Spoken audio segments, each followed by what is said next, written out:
প্রিয় শ্রোতা, আসসালামু আলাইকুম। সাংবাদিকতা যখন শুরু করলাম জীবনের শেষের দিকে, 4-5 সালের দিকে, 2004-5 সালের দিকে শুরু করলাম।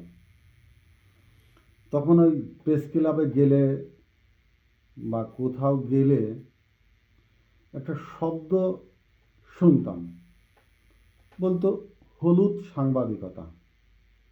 ওটা হলুদ সাংবাদিকদের কাগজ, ওই মিডিয়াটা হলুদ সাংবাদিকদের দ্বারা নিয়ন্ত্রিত, অমুক সাংবাদিক হলুদ সাংবাদিক। আমি রং লাগানোটা বুঝতাম না কী জিনিস, কিন্তু বুঝতে সময় লাগতো, আমারও লেগেছিল। কারণ ওই পথে হাঁটা, ওই জিনিসটা বোধে নেওয়া এবং সাংবাদিকতা থেকে যে পত্রিকার বাইরেও আরও পয়সা উপার্জন করা যায়, এটা আমার মাথায় ছিল না, বোধে ছিল না। এবং পরবর্তীতে মানে এত জঘন্য, এখনও থানায় যেমন মাসোয়ারা দিতে হয়, চুক্তিভিত্তিক মাসোয়ারা, থানায় শুনতাম এক সময় এসপি অফিসে, তারপর এদের মাধ্যমে চলে যেত স্বরাষ্ট্র মন্ত্রণালয়ে, স্বরাষ্ট্রমন্ত্রীর হাত পর্যন্ত, বা বিভিন্ন চ্যানেল হয়ে প্রেস ক্লাবেও এরকমের মাসোয়ারা দিতে হয়। এবং প্রেস ক্লাবকে যারা নিয়ন্ত্রিত করে, যে কয়েকজন সাংবাদিক, এরা নিয়মিত এই বাখরাটা এটা ভাগ পায়। বিশেষ করে যারা বড় ব্যবসায়ী, এবং বড় ব্যবসায়ীদের ভিতরে বাংলাদেশের এমন একটা পর্যায় কি, ব্যবসায়ী বলতেই এমন কোনো ব্যবসায়ী নেই যে ভারতের কোনো অবৈধ জিনিস, মশলা থেকে শুরু করে কাপড়, জুয়েলারিস বা বিভিন্ন পার্স, তারা এইসব ব্যবসার সাথে জড়িত না। আর এগুলোকে ধামাচাপা দিতেই থানার সাথে প্রেস ক্লাবেরও একটা সমঝোতা আছে, বোঝাবুঝি আছে, যেটা প্রেস ক্লাবের সবাই না, কেউ কেউ, মানে সবচেয়ে ভালো নাম করা যেগুলো পত্রিকা, নাম করা যেগুলো ইলেকট্রিক মিডিয়া, প্রিন্ট মিডিয়া যেগুলো নাম করা দাপুটে, এবং যাদের প্রকাশক, সম্পাদক একটু নাম করা, একটু সরকার ঘেঁষা, পাচাটা, কুকুর জাতীয় আর কি, সহজ কথা, এদের যে সাংবাদিকতা জেলা লেভেলে, থানা লেভেলে থাকে, এরা বিভিন্ন জায়গায় গিয়ে এই বাখরাটা, এই খাজনাটা, উপরিটা আয় করে। এটা অনেক পরে আমি জানতে পারছি, প্রায় 1.5-2 বছর পরে। তো এদেরকে বলে হলুদ সাংবাদিকতা বা হলুদ সাংবাদিকেরা। তো এই প্রসঙ্গটা টানলাম এই জন্যেই, তার আগে আমি ছোট আর একটু কথা বলে নিই। এর আগে আমি বলেছিলাম যে যদি কেউ নিজেই সরাসরি এবং তার জানা মতো কোনো সম্মানী ব্যক্তি থাকে, কাইন্ডলি আমার এখানে একটু ফোন নাম্বার দিয়ে জানাবেন। আমি সেই সম্মানী মানুষটাকে, সম্মানী লোকটাকে একটু সম্মান করতে চাই। জীবনে কাউকে তো সম্মান করতে পারলাম না, অন্তত একজন সম্মানী মানুষকে একটু দেখি, একজন সম্মানী মানুষকে, সম্মানিত ব্যক্তিকে একটু সম্মান দিয়ে নিজেকে ধন্য মনে করি। কারণ আমি অনেক খুঁজেছি, আমি নিভৃতে চলা লোক, আমি অনেক খুঁজেছি, পাইনি। এই জন্য সহযোগিতা চেয়েছিলাম। কিছুদিন পর আমার কাছে মনে হলো যে সম্মানী ব্যক্তি তো আমি পেলাম না, বা কেউ আমাকে সাহায্যও করলো না, তাহলে অসম্মানী কারা, দেখি তাদের একটু অসম্মান করা যায় কি না। আমি সে পথেও হাঁটলাম, কিন্তু যার কাছেই গেছি সে তো কোনো না কোনোভাবে সম্মানিত মনে হয়েছে আমার কাছে। সে তো সম্মান পাবার যোগ্য, ভালোবাসা পাবার যোগ্য। সেখান থেকেও আমি হতাশ হয়ে ফিরে আসছি। বিশেষ করে বাংলাদেশকে যারা নিজেকে হাইলাইটস করতে চায়, তার এলাকায় যেমন ট্রাক ভরে দান, জাকাতের শাড়ি নিয়ে এসে একেবারে মাইকিং করে, ফলাও করে ওগুলো বিতরণ করে।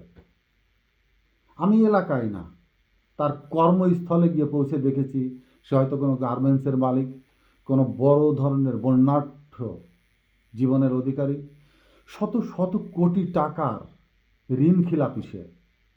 এদেশের জনগণের রক্ত চোষা টাকা নিয়ে অবৈধভাবে ঋণের নামে ঋণ খেলাপি হয়ে সেই টাকা দিয়ে সে তার পরিবারকে নিয়ে রাজস্বিক এক জীবনযাপন করে যাচ্ছে। তার পরিবার আজ এদেশে কাল ও দেশে, তার পরিবার সবচেয়ে দামি দামি গাড়ি ব্যবহার করছে, কি বিলাসিতাপূর্ণ জীবনযাপন করছে। অথচ এদেশের জনগণের, সাধারণ মানুষের গচ্ছিত অর্থ তারা ঋণের নামে নিয়ে নিজেদেরকে সম্মানিত করার চেষ্টা করেছে। আমি তাকে সম্মান করিনি, চলে আসছি।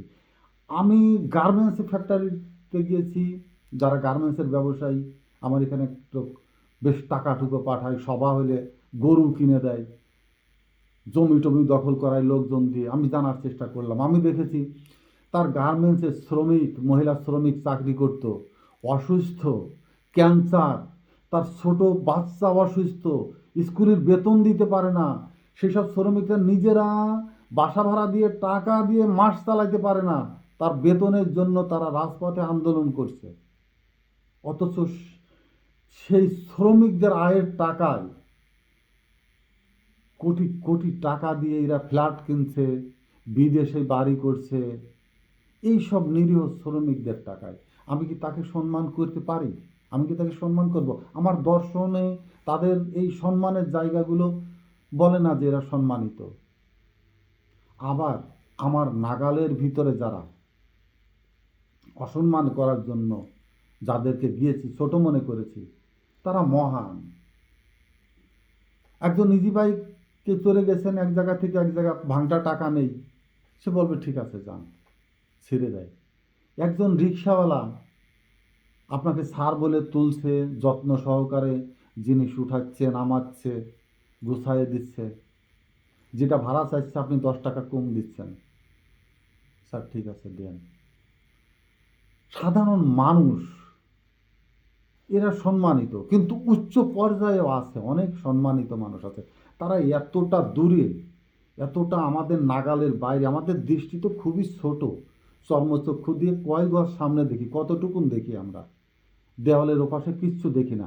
আমাদের অন্তর্দৃষ্টি পর্দায় এতটাই ঢাকা পড়ে গেছে, আর তারা এত দূরে চলে গেছে এই সম্মানিত মানুষগুলো শুধু অসম্মান হওয়ার ভয়ে। বাংলাদেশের যে পারিপার্শ্বিক যে অবস্থান, যারা ছোট শহরগুলোতে বা ছোট জেলা শহরগুলোতে ঘুরে বেড়ান, কারা এদেশের নেতৃত্বে, রাজনীতির অংশীদারিত্বে আছে, কারা চেয়ারে বসে পা লম্বা করে দিয়ে বসে রাস্তার অর্ধেক জুড়ে বসে থাকে এবং তাদের বলার ক্ষমতা আপনার আমাদের নেই। এই সম্মানিত মানুষগুলো সন্ধ্যার পর হয়তো বের হয় না, খুব জরুরি প্রয়োজন ছাড়া কোথাও যেতে চায় না, পথে ঘাটে বিভিন্নভাবে এই অসম্মানে হওয়ার ভয়। ঢাকা ভার্সিটির যেসব শিক্ষকগণ, শ্রদ্ধাভরে তাদের স্মরণ করি, প্রকৃতপক্ষে জ্ঞানী গুণী সুধীজন। এই যে টকশো নামে যে আর একটা ব্যবসা, লবিস্ট, উপার্জনের জায়গা, ভালো কোনো লোক, আমি নাম বলবো না, কারণ নাম বলে ছোট করতে চাই না, কারণ নাম বলে নিজেকেও ধন্য করতে চাই না, অনেক ভালো ভালো জ্ঞানী মানুষ আছে, আপনি হাতে পায়ে 1 লাখ টাকা দিলেও তারা টক শোতে আসবে না। কারণ সাংবাদিকরা, বিশেষ করে খালেদ মহিউদ্দিনের ইদানিংকারের প্রশ্নগুলো আপনি শোনার চেষ্টা করেন, সে কোথায় কোন আঙ্গিকে প্রশ্নগুলো করে। অর্থাৎ এই প্রশ্নগুলো করে মানুষকে যে হেয় করার অপচেষ্টা, তার ভিতর থেকে অন্য কিছু বের করে নিয়ে আসার যে অপচেষ্টা, এই সাংবাদিকগুলোর ভিতরে ওতপ্রোতভাবে জড়িয়ে গেছে। শ্রদ্ধেয় ব্যারিস্টার মইনুল সাহেব পর্যন্ত শেষ জীবনের শেষে এসে নিজেকে কন্ট্রোল করতে না পেরে জেল খেটে একজন সম্মানী মানুষ মারা গেছেন। সাংবাদিকরা যে কতটা, সবাই না, যে হলুদ, আমি প্রথমে বলেছিলাম হলুদ সাংবাদিক, এরা যে কতটা কুকুরের থেকে অধম, নিজেদেরকে বড় প্রকাশ করতে গিয়ে তারা নিজেরা যে কোথায় পায়ের জুতার তলে নিপতিত হচ্ছে, এরা যে কতটা কুলাঙ্গার নিজেদেরকে প্রকাশ করছে, জ্ঞানী মানুষ, গুণী মানুষ, সুধীজনকে নৃশংসভাবে আক্রমণ করছে, তার জ্বলন্ত উদাহরণ ডক্টর আসিফ নজরুল সাহেবকে ছোট করার জন্য সাংবাদিক ইলিয়াস এটা কুলাঙ্গার বেটা। তুমি দেশের বাইরে কেন বাবা? দেশে আসো। ডক্টর আসিফ নজরুল দেশে, সে নির্যাতনের শিকার। তাকে ডিজিএফআই তুলে নেওয়ার জন্য চেষ্টা করেছে, তাকে হত্যা করার জন্য চেষ্টা করেছে। আমরা তার আশেপাশে আমরা জানি, সে দেশ ছেড়ে যায়নি। সে তার অবস্থান তুঙ্গে তুলে নিয়েছে, তার ব্যক্তিত্ব দিয়ে, তার শিক্ষাগত যোগ্যতা দিয়ে, তার পারদর্শিতা দিয়ে। সে সরাসরি সংগ্রামে থেকে 5ই আগস্টের থেকে নেতৃত্ব দিয়েছে। সে দেশের বাইরে, রেঞ্জের বাইরে গিয়ে মোরগের মতো ককা করে নিজের ঝুঁটিকে উঁচু করে তোলার ধরে কোনো অর্থ নেই। তার যে রিক্সাওয়ালা সেলুট দিয়েছিল, সে সম্মানিত এদেশের জন্য, এদেশের নাগরিকের জন্য। বাইরে থেকে হইহুল্লার করে চিল্লাপাল্লা করে যে আমরা তো এই করেছি, ত্যান করেছি, বাল ফেলেছি, এত সস্তা না। যদি দেখতাম যে ঢাকার রাজপথে একটা মিছিলে দাঁড়ানো থাকতো, yes boss, I have got salute. কিন্তু একজন জ্ঞানী সুধীজন, একজন শিক্ষিত সম্মানিত ব্যক্তিকে নিয়ে সেলার সাথে সে তো কথা বলবে। সেলাকে সে বিয়ে করেছে, তো তার সাথে কথা বলবে। এই কথাগুলো এইভাবে উপস্থাপন করে তুলে ধরা কি আদর্শ একজন সাংবাদিকের নীতি নৈতিকতার ভিতরে পড়ে? বাবা, টাকা তো অনেক, আমি জানি এই পথেরই, আমি কিন্তু ওই পথেরই কুকুর। আমি যে পথে বাবা ইলিয়াস, ওই পথের কিন্তু কুকুর আমি চিনি, জানি কিভাবে কি হচ্ছে। একদিন নিজেরটাও বের হয়ে যাবে। এদেশ থেকে কোন পথে টাকা গিয়ে পৌঁছাচ্ছে ইলিয়াস, সেটাও বের হবে।